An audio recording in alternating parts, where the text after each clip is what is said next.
Hello， 大家好啊！我係 Iris 啊，我今日諗住畫呢個 Bolton 嘅古老大宅。個初稿我用咗水溶性木顏色嚟起稿，都係簡單嘅線條。然後呢，嗰啲實線就會用針筆嚟畫嘅。我今次用咗 Uni 嘅0.3針筆，因為知0.2唔知去咗邊度。起稿嘅時候我就冇將嗰啲 details 畫晒喺個稿度嘅，咁我就直接用針筆畫上去啦。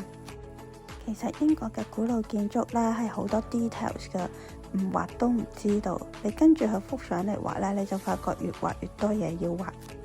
原來一間屋裏面都有好多煙通㗎，畫上去都有成3-4支。仲有啲水管嘅紋理啊，同埋嗰啲窗框嘅裝飾。咁畫完大致就係咁啦，然後我就上水彩啦。咁就由天空開始上色啦，都係用啲藍藍灰灰紫紫咁嘅色嚟上嘅。我今次冇整濕晒成幅，咁就中間留啲白色。咁白色嘅部分就係雲反光嘅地方咯，其他地方就係雲底啦。咁等佢乾嘅時候呢，我就開始畫地下啦，因為中間就唔會掂到嗰啲濕嘅地方，染到周圍都係。地下呢，就用翻啲啡色啊、灰色啊咁樣嚟上色嘅，咁由中間會有時加啲藍色。咁等佢乾嘅時候呢，我就喺中間嗰度開始畫啲屋嘅陰影啦。雖然埲牆係好似係白色啊，咁但係都要加翻啲影落去嘅。而家油嘅時候呢，睇落去好似好黑，但係唔驚嘅。一陣間呢，油埋其他顏色之後呢，佢就會睇起上嚟係白色噶啦。咁跟住油埋草叢嘅底色，咁大致呢幅畫就變成咁樣樣啦。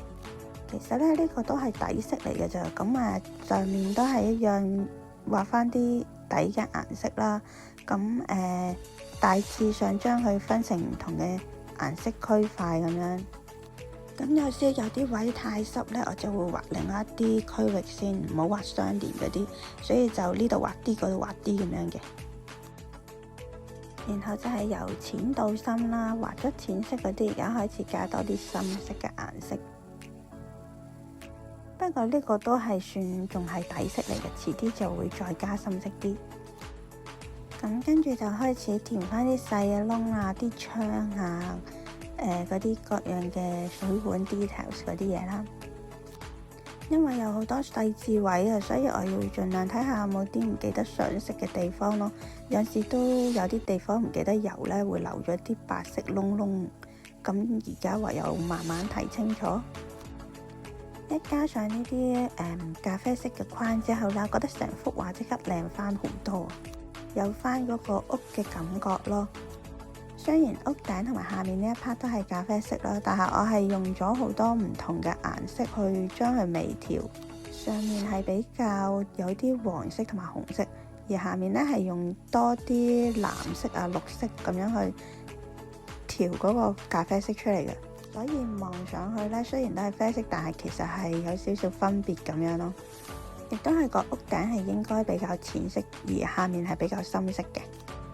咁跟住再加翻多啲地下同埋後面啲樹嘅陰影啊，各樣嘢咯。呢一幅畫咁大致就完成啦。多謝大家收睇啊！如果中意嘅話，歡迎俾個 like、subscribe 同埋 share 俾朋友睇啊！我哋下次見，拜拜。